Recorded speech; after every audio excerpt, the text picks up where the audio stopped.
नमस्कार, आप देख रहे हैं रेवा दर्शन में सचेता बघेल आपके साथ। आई नजर डालते हैं आज के प्रमुख खबरों पर। देश के पहले सीडीएस विपिन रावत व उनकी पत्नी मधुलिका समेत अन्य वीर शहीदों को दी गई अश्रुपूर्ण श्रद्धांजलि।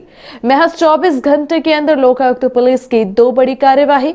शादी के अरमानों पर प्रशासन ने फेर दिया पानी। हो रही थी नाबालिग की शादी और नामांकन पत्र में उम्मीदवार के साथ प्रस्तावक के भी होंगे हस्ताक्षर। खबरों पर नजर अब विस्तार से।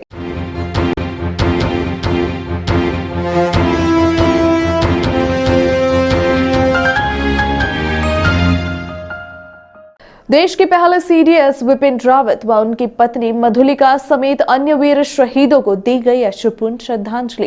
कृष्णराज कपूर ऑडिटोरियम में श्रद्धांजलि सभा के माध्यम से वीर सपूतों को अर्पित किए गए भावपूर्ण श्रद्धा सुमन। रीवा की जानी मानी हस्तियों के साथ प्रशासनिक अधिकारी व पुलिस के अलावा अन्य गणमान्य जन मौजूद रहे।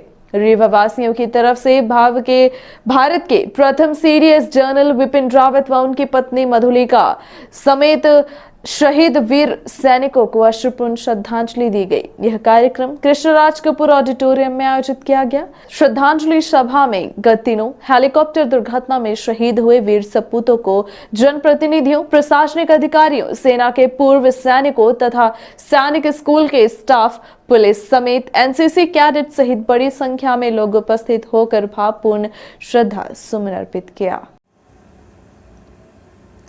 श्रद्धांजलि सभा आयोजन के प्रेरणा स्रोत पूर्व मंत्री एवं रीवा विधायक राजेंद्र शुक्ल हैं, जिन्होंने शहीद वीर सपूतों को श्रद्धांजलि अर्पित करते हुए कहा कि जनरल विपिन रावत जनता के जनरल थे। उनमें देशभक्ति कूट कूट कर भरी थी तथा उनमें सेना के नेतृत्व क्षमता का देश के अतिरिक्त विश्व ने लोहा माना। प्रधानमंत्री नरेंद्र मोदी ने जनरल रावत को प्रथम सीडीएस नियुक्त किया और उनके शौर्य का लोहा दुनिया ने माना। श्री शुक्ल ने कहा कि जनरल रावत का विंध्य से गहरा संबंध था। हमें इस बात का गर्व है। उनके बताए रास्ते पर चलकर देश को उच्चतम स्थान तक पहुंचाने का हमें संकल्प लेना चाहिए। यही उनके लिए सच्ची श्रद्धांजलि होगी। पूर्व मंत्री ने कहा कि रीवा सैनिक स्कूल ने देश को जाबाज सैनिक दिए हैं। उन्हीं में से एक थे पृथ्वीराज सिंह जो शहीद हो गए। हमें उन पर गर्व है। श्री शुक्ल ने वीर सपूतों को भावपूर्ण श्रद्धांजलि देते हुए ईश्वर से प्रार्थना की है कि उन्हें अपने श्री चरणों में स्थान दे। इस अवसर पर सिमरिया विधायक केपी त्रिपाठी ने श्रद्धा सुमन अर्पित करते हुए कहा कि शहरवासियों के मन की भावना इस श्रद्धांजलि सभा के तौर पर प्रकट होती है, जहां वीर सैनिकों को श्रद्धांजलि दी गई है। उनकी वीरता को सलाम किया गया। उन्होंने कहा कि प्रत्येक सैनिक में आत्म संतुष्टि व आत्म गौरव के भाव होते हैं। विधायक देवधर श्यामलाल द्विवेदी ने नम आंखों से श्रद्धांजलि अर्पित करते हुए कहा कि सेना में भर्ती होने वाला प्रत्येक जवान भारत मां का सपूत होता है, जो देश की आन बान शान के लिए अपना सर्वस्व न्यौछावर कर देता है। उन्होंने वीर सपूतों के त्याग व बलिदान को याद करते हुए श्रद्धा सुमन अर्पित किया। इस दौरान कुलपति अवधेश प्रताप सिंह वीवी, डॉक्टर राजकुमार आचार्य ने कहा कि पूरा राष्ट्र शहीदों को विनम्रतापूर्ण श्रद्धा सुमन अर्पित करता है। जनरल रावत एक सैन्य रचना के साथ समाज रचना में महत्वपूर्ण योगदान था। कार्यक्रम में श्रद्धांजलि देते हुए कलेक्टर डॉक्टर इलैया राजोटे ने कहा कि भारत के साथ विंध्य, रीवा व सैनिक स्कूल को वीर सपूतों पर गर्व है। शहीद देश का मान दुनिया में बढ़ाते हैं और हम महफूज रहते हैं। उन्होंने शहीदों के चरणों में नमन करते हुए देश के लिए एक एक क्षण कार्य करने का संकल्प लिया। श्रद्धांजलि सभा में सैनिक स्कूल के अमरेंद्रनाथ ठाकुर ने भी श्रद्धा सुमन अर्पित करते हुए श्रद्धांजलि दी। कैडेट शुभम साहू ने दुर्घटना में शहीद वीर सपूतों का विस्तार से परिचय दिया। इससे पूर्व वीर सपूतों के चित्र के सम्मुख पुष्प चक्र अर्पित कर श्रद्धांजलि दी गई। जिला सैनिक कल्याण अधिकारी पी गंगा ने शहीदों के चित्र के सम्मुख दीप प्रज्वलित कर शहीदों को नमन किया। शहरवासियों ने शहीदों के चित्र पर पुष्प अर्पित कर श्रद्धांजलि दी। श्रद्धांजलि सभा में 2 मिनट का मौन धारण कर शहीदों को श्रद्धांजलि दी गई। वीर सपूतों के चित्र सैनिक स्कूल रीवा को भेंट किए गए। कार्यक्रम में जिला भाजपा अध्यक्ष doctor Ajay Singh, DIG Anil Singh Kushwaha, ASF commandant Raghubir Singh Meena, अतिरिक्त पुलिस अधीक्षक शिव कुमार वर्मा, वीरेंद्र गुप्ता, ममता गुप्ता, शिवेंद्र सिंह, विद्या प्रकाश श्रीवास्तव, वेंकटेश पांडे सहित आयोजक गण एवं गणमान्य नागरिक पत्रकार उपस्थित रहे। कार्यक्रम का संचालन राजगोपाल मिश्र चारी ने किया। आज रीवा के नागरिकों के द्वारा श्रद्धांजलि सभा का आयोजन यहाँ पर राजकपूर ऑडिटोरियम में जनरल विपिन रावत, उनकी धर्मपत्नी और जो 11 हमारे सेना के अधिकारी शहीद हुए, उनके चरणों में श्रद्धांजलि अर्पित करने के लिए यहाँ पे जो कार्यक्रम आयोजित हुआ वो उसी में हम सारे लोग आए हुए थे और पूरे शहर ने उनकी वीरता को सलाम किया है और उनके द्वारा किए गए कार्यों को याद किया।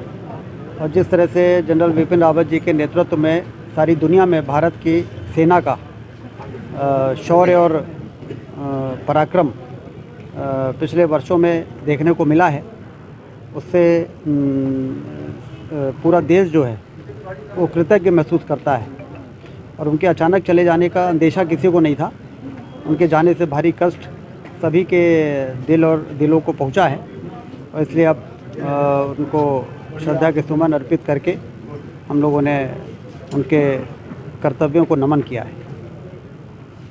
महज 24 घंटे के अंदर लोकायुक्त पुलिस की 2 बड़ी कार्यवाही। दूसरे दिन 4,000 रुपए की रिश्वत लेते पटवारी पकड़ाया। लोकायुक्त पुलिस इन दिनों लगातार ताबड़तोड़ कार्यवाही कर रही है।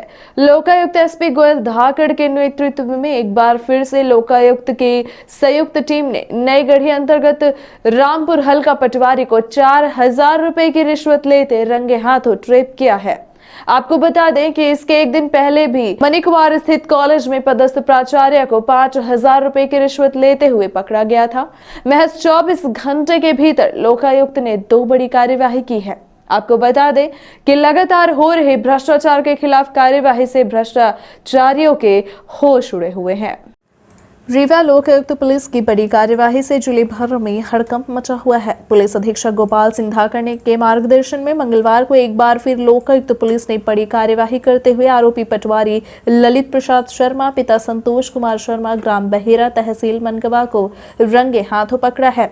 पटवारी की पदस्थापना नई गढ़ी के हल्का रामपुर में की गई थी, जहां 4,000 रुपए की रिश्वत लेते हुए रंगे हाथ ट्रेप किया गया है। आरोपी पटवारी ललित शर्मा के खिलाफ शिकायतकर्ता राम कैलाश साकेत लोकायुक्त में शिकायत दर्ज कराई गई थी, जिसकी जमीन का सीमांकन किया जाना था। उसी के एवज में पटवारी ने 4,000 रुपए रिश्वत की मांग की थी, जिसे 4,000 रुपए की रिश्वत लेते हुए रंगे हाथ ट्रेप किया गया है।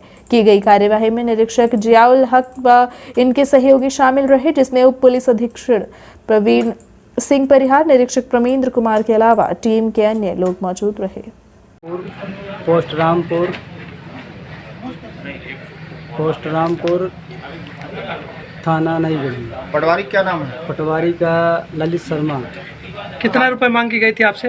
पहले 1,000 दिए थे, फिर 500 दिए थे, फिर आज 4,000 दिए हैं। किस लिए? नक्शा तमीर के लिए। पटवारी साहब क्या बोले थे, किसको किसको पैसा देना है? पटवारी साहब नहीं बोले थे किसको देना है। सिर्फ अपने लिए मांगे थे? हाँ, बस यही कहते थे हमको दे दीजिए 5,000। हमें दे दीजिए, हम आपका काम कर देंगे। कागज दे दिया है आज, कहीं के 16 को नहीं 17 को हो जाएगा। यानी कुल आज तक मिला के 5,500 रुपये आप दे चुके? जी। शादी के अरमानों पर प्रशासन ने फेर दिया पानी। हो रही थी नाबालिग की शादी। नाबालिग बच्ची की शादी कार्यक्रम को पुलिस व प्रशासन ने रुकवाया। मामला बैकुंठपुर थाना क्षेत्र का बताया जा रहा है। बैकुंठपुर थाना क्षेत्र अंतर्गत उस समय हड़कंप मच गया जब पुलिस व प्रशासन को यह पता चला कि एक परिवार में नाबालिग बच्ची की शादी का कार्यक्रम किया जा रहा है। इस बात की जानकारी लगते ही तत्काल प्रशासन व पुलिस बल मौके पर पहुंचा और दोनों पक्षों को समझाइश देकर कार्यक्रम को रुकवाया गया और इस मामले पर उचित कार्यवाही की गई। मामला रीवा जिले के बैकुंठपुर थाना क्षेत्र अंतर्गत का है, जहां शादी का जश्न शुरू ही हुआ था। तभी पुलिस व प्रशासन की टीम वहां पहुंच गई और इस शादी के कार्यक्रम को रुकवा दिया गया। जानकारी के मुताबिक नाबालिग बच्ची की शादी का कार्यक्रम किया जा रहा था, जहां पर पहुंचे नायब तहसीलदार एवं पुलिस की टीम ने समझाइश देकर शादी रुकवाई है और आवश्यक कार्यवाही की गई। इस बात को लेकर अतिरिक्त पुलिस अधीक्षक शिव कुमार वर्मा से बात की गई तो उन्होंने बताया कि सूचना मिलने पर मौके पर पुलिस व प्रशासन की टीम ने दोनों पक्षों को समझाइश देकर शादी को रुकवा दिया, साथ ही उचित कार्यवाही भी की गई है। एक थाना का गाँव था जहाँ पर सूचना मिली पुलिस को कि वहाँ पर एक नाबालिग बच्ची की शादी हो रही है। नायब तहसीलदार और महिला बाल विकास अधिकारी ने जाकर परिजनों को समझाया उस समय तक बच्ची की बारात नहीं आई थी। पुलिस को भी जानकारी लगी तो बारात रास्ते में थी, तो बारात के लोगों से ही बातचीत की गई। बारात के लोगों को भी समझाया गया कि बच्ची नाबालिग है, अभी शादी नहीं हो सकती। परिवार के लोग, बच्ची के अपने नाना के यहाँ रहती थी अपनी माँ के साथ में, पिता उसका साथ में नहीं रहता था, तो नाना ये शादी करा रहा था। तो समझाने पर जब ये बात मान गए, शादी रुक गई, तो उसके द्वारा आवश्यक कार्रवाई कर ली गई। नामांकन पत्र में उम्मीदवार के साथ प्रस्तावक के भी होंगे हस्ताक्षर। रीवा जिले में पंचायत राज्य संस्थाओं के चुनाव के लिए प्रथम तथा दूसरे चरण के लिए नामांकन पत्र दाखिल किए जा रहे हैं। इस चरण में जिला पंचायत के 21 वार्ड, जनपद पंचायत के 150 वार्ड, 540 सरपंच पदों तथा 7,575 पदों के लिए नामांकन पत्र राज्य निर्वाचन आयोग द्वारा निर्धारित प्रपत्र 4 में निर्धारित स्थलों में दाखिल किए जा रहे हैं। नामांकन पत्र में उम्मीदवार के हस्ताक्षर के साथ साथ उसके प्रस्तावक के भी हस्ताक्षर आवश्यक है। इस संबंध में उप जिला निर्वाचन अधिकारी ए के झा ने बताया कि पंच पद के लिए प्रस्तावक उसी वार्ड का मतदाता होना चाहिए जिस वार्ड से पंच पद का नामांकन भरा गया है। सरपंच पद के प्रस्तावक का नाम संबंधित ग्राम पंचायत की मतदाता सूची में होना चाहिए। जनपद सदस्य के लिए प्रस्तावक को संबंधित विकास खंड के किसी भी ग्राम का मतदाता होना चाहिए। जिला पंचायत सदस्य पद के लिए प्रस्तावक को जिले के भीतर किसी भी ग्राम पंचायत का मतदाता होना चाहिए। मास फाइनेंशियल सर्विसेज लिमिटेड की नई शाखा अब आपके शहर में। Business loan, personal loan, used commercial vehicle and car loan, 2 wheeler loan उपलब्ध। मास फाइनेंशियल सर्विसेज लिमिटेड, जो समझे आपके अमूल्य स्वप्नों का मूल्य। नामांकन के दूसरे दिन भी जिला पंचायत सदस्य के लिए दाखिल नहीं हुए नामांकन। पंचायत निर्वाचन 2021 के तारतम्य में जिले में प्रथम एवं द्वितीय चरण के लिए आयोजित होने वाले निर्वाचन के नामांकन पत्र भर जाने के सिलसिले 13 दिसंबर से शुरू हो गए हैं। जिला पंचायत के वार्ड क्रमांक 8 से वार्ड क्रमांक 19 तथा वार्ड क्रमांक 24 से 32 तक कुल 21 वार्डों के लिए नामांकन पत्र दाखिल किए जा रहे हैं। नामांकन के दूसरे दिन 14 दिसंबर को भी किसी भी वार्ड में नामांकन पत्र दाखिल नहीं किए गए। प्रथम चरण में हनुमना, मऊगंज व नई गढ़ी अंतर्गत जिला पंचायत के 9 वार्ड तथा द्वितीय चरण में रीवा, रायपुर, करछुलियान व गंगेव अंतर्गत जिला पंचायत के 12 वार्डों के लिए नामांकन भरे जा रहे हैं। नामांकन पत्र दाखिल करने की अंतिम तिथि 20 दिसंबर है। कोविड टीकाकरण का महाअभियान 16 दिसंबर को। जिला में कोविड टीकाकरण का लक्ष्य 100% प्राप्त करने के लिए लगातार प्रयास किए जा रहे हैं। इस क्रम में 16 दिसंबर गुरुवार को टीकाकरण का महाअभियान आयोजित किया जाएगा। इस संबंध में मुख्य चिकित्सा एवं स्वास्थ्य अधिकारी डॉक्टर BL मिश्रा ने बताया कि महाअभियान के दौरान शहरी तथा ग्रामीण क्षेत्र में 346 टीकाकरण केंद्रों में तथा 10 मोबाइल यूनिट द्वारा टीकाकरण किया जाएगा। मुख्य चिकित्सा एवं स्वास्थ्य अधिकारी ने बताया कि जिले में 18 वर्ष से अधिक आयु के 95% व्यक्तियों को वैक्सीन की प्रथम डोज तथा 75% व्यक्तियों को वैक्सीन की दोनों डोज लगाई जा चुकी है। अगले 7 दिनों में जिले में लगभग 3,50,000 व्यक्ति दूसरी डोज के पात्र हो जाएंगे। दूसरी डोज के पात्र सभी व्यक्तियों को 25 दिसंबर तक अनिवार्य रूप से टीके लगाए जाएंगे। सभी BMO तथा टीकाकरण के नोडल अधिकारी अपने क्षेत्र के दूसरी डोज के पात्र व्यक्तियों को टीकाकरण के लिए मोबाइल के माध्यम से प्रेरित करें। शहरी तथा ग्रामीण क्षेत्रों में मैदानी कर्मचारियों के माध्यम से हर दूसरे डोज के पात्र व्यक्ति का चिन्हांकन करके उसका टीकाकरण कराएं। मुख्य चिकित्सा एवं स्वास्थ्य अधिकारी ने दूसरी डोज के पात्र सभी व्यक्तियों से कोरोना से पूरी तरह से बचाव के लिए दूसरी डोज का टीका लगवाने की अपील की है। जिले में कोविड टीकाकरण ने 30 लाख का आंकड़ा छुआ। जिले में कोविड वैक्सीन की 30 लाख से अधिक डोज लगाई गई। रीवा जिले में 18 साल से अधिक आयु के सभी व्यक्तियों को कोरोना वैक्सीन की दोनों डोज के टीके लगाए जा रहे हैं। जिले के अनुमानित 18 वर्ष तक की आयु की जनसंख्या 17,65,000 में से 95% व्यक्तियों को प्रथम डोज के टीके लगाए जा चुके हैं।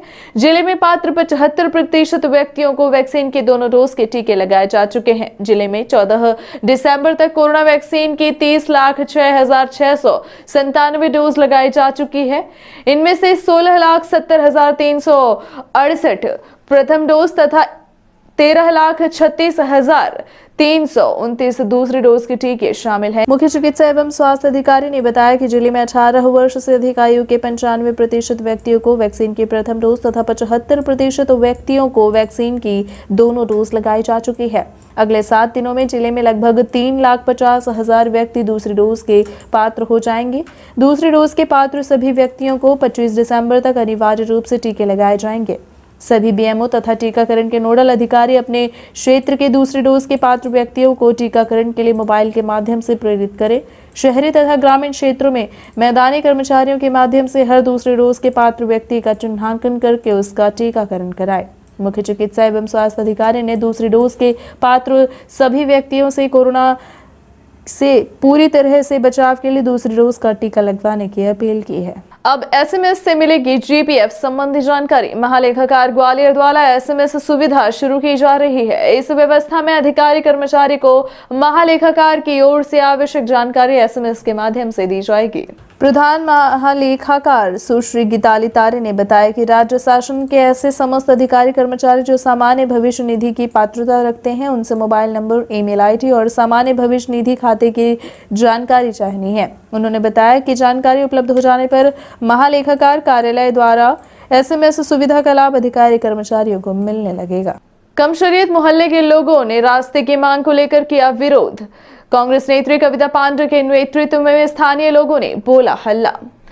यह मामला है रीवा नगर पालिका निगम क्षेत्र के वार्ड क्रमांक 24 का कमशरियल मोहल्ले का, जहां हजारों लोगों की बस्ती है। ऐसे में इनके लिए बरसों से बनाए गए पतले से रास्ते को भी अब बंद करने की साजिश की जा रही है, जिसके चलते स्थानीय लोगों को अनेकों समस्याओं का सामना करना पड़ेगा।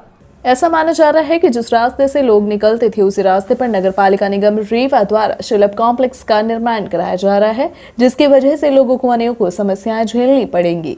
ऐसा माना जा रहा है कि उसी रास्ते से नाली भी बनाई गई है। अगर उस मार्ग को बंद कर दिया गया तो मोहल्ले वासियों के लिए अनेकों समस्याएं बढ़ जाएंगी।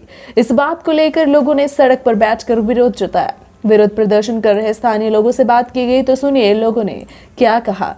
क्या नाम है आपका? हम लोग गरीब आदमी, ये सब पुश्तैनी है।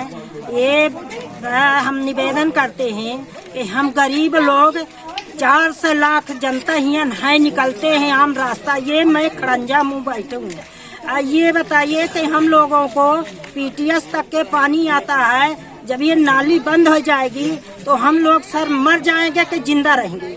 रास्ता भी बंद किया जा रहा है। क्या बनाया जा रहा है? ये शौचालय डॉक्टर लोग बनवा रहे हैं कि मतलब ये जनता मर जाएंगी हैं। तो मैं छोटे छोटे बच्चे हम लोगों को चारों तरफ से घेरा तानी का है।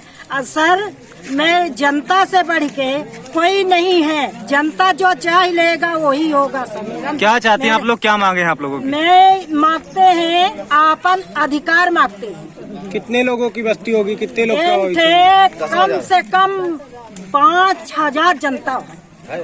छोटे बड़े 5000 जनता। 5000 जनता कहाँ से निकलेगी? क्या चाहते हैं आप लोग? हम लोग ये चाहते हैं, मेरी ये रास्ता किसी का नहीं है, ये मेरी रास्ता। वहीं जब इस बात को लेकर कांग्रेस नेत्री कविता पांडे से बात की गई, तो उन्होंने इसे गरीबों के साथ भाजपा सरकार का साजिश बताई। आप खुद सुनिए उन्होंने क्या कहा। ये कमसरियत वार्ड क्रमांक 24 है, अमहिया वार्ड 23 के बिल्कुल बगल में है। और ये जहाँ ये सब लोग बैठे हुए हैं, मुख्य मार्ग है और इससे ये प्रचलित रास्ता है। मैं जितने वर्षों से देख रही हूँ, क्योंकि ये मेरा मोहल्ला है और यही मेरी कर्मस्थली और जन्मस्थली दोनों है। ये अमहिया के पास का कमसरियत का इलाका है। यह प्रचलित मार्ग है जिसमें सैकड़ों बरस से ये गरीब लोग निकलते थे। आज इसमें आप सफ़ेद चूना देख रहे होंगे। इनके घर के पीछे की तरफ मुँह करके हमने जब नगर निगम में बात की तो उन्होंने कहा कि हम सुलभ बना रहे हैं, जबकि इस मोहल्ले वालों के लिए एक सुलभ शौचालय ऑलरेडी बना हुआ है। और इस सड़क को बंद करने से या इनके घरों को ब्लॉक करने से, इस तानाशाही भरे निर्णय से, यदि कभी यहाँ दुर्भाग्यवश तरीके से आग लग गई तो फायर ब्रिगेड कैसे जाएगी? क्योंकि ये बहुत पतली सी, इनके जो घुसने की सड़क है वो बहुत पतली, इतनी है जितने में एक मोटरसाइकिल चली जाती है। इसी तरह यदि कोई बीमार हो गया तो एम्बुलेंस कैसे जाएगी? और किसी प्रकार की कोई दुर्घटना होने में, जैसे प्रधानमंत्री आवास यहाँ मंजूर हुआ है तो इनके घर में बालू, गिट्टी और ईटा वगैरह कैसे जाएगा? तो इस तानाशाही भरे निर्णय का नगर निगम का मैं निंदा करती हूँ, भत्सना करती हूँ और भारतीय जनता पार्टी के सांसद और 8 विधायकों से मांग करती हूँ कि इस तरीके के क्रूर निर्णय से बचना चाहिए। और मैं बता रही हूँ कि यहाँ इस वार्ड की पूरे के पूरे वोट 100% भाजपा को मिलते रहे हैं और ये उन्हीं के वोटर और सपोर्टर हैं। उनके साथ अन्याय हो रहा है। इस अधिनायकवादी तानाशाही निर्णय के खिलाफ मैं इस परिवार के साथ खड़ी हूँ और मैं नगर निगम परिवार और भारतीय जनता पार्टी से अनुरोध करती हूँ विनम्रता पूर्वक कि आपको ऐसे कोई काम नहीं करना चाहिए जिससे 1000 लोगों को चुनवा दिया जाए। यह दीवार ऐसी होगी कि जिसके अंदर ये सब बंद हो जाएंगे। स्कूल कैसे जाएंगे? इस मोहल्ले में अब रिक्शा तक नहीं घुस पाएगा। तो ये चलती सड़क को अभी नगर निगम के एक अधिकारी से मैंने बात करी तो उन्होंने कहा कि ये सड़क चलती नहीं, जबकि आप देख पा रहे हैं ये स्वयं करोड़ों रुपए की नगर निगम ने सड़क बनाई और ये नीचे की तरफ है, इधर की तरफ इनकी नाली बहती है, नाली बंद हो जाएगी, सड़क बंद हो जाएगी तो सब जिंदा कैसे रहेंगे? गरीबों को भी जिंदा रहने दीजिए भाई। माना कि भारतीय जनता पार्टी थैलीदारों की, अब बड़े बड़े मालदार आसामियों की सरकार है और पार्टी है, लेकिन गरीबों को भी जिंदा रहने का अधिकार दीजिए। हम आपसे विनम्रता पूर्वक। दूसरी तरफ डॉक्टर कॉलोनी भी है, क्या लगता है किसके इशारे से किया जा रहा है, ये किसके कहने पर? भारतीय जनता पार्टी अमीरों की, थैलीदारों की, रसूखदारों की पार्टी है। किसी न किसी रसूखदार का हित इससे निसंदेह जुड़ा होगा, यह बात मैं दावे से कह सकती हूँ, क्योंकि ऐसे अजीबोगरीब निर्णयों की भरमार है शहर में और ये 1000 लोग हैं, ये 1-2। ये थी आज की प्रमुख खबरें। आगे की खबरों के लिए बने रहे रीवा दर्शन के साथ। दीजिए हमें इजाजत। नमस्कार। महानगरों के बाद अब आपके शहर रीवा में आ गया है हाई स्पीड के साथ न्यू ब्रॉडबैंड रेलटेल,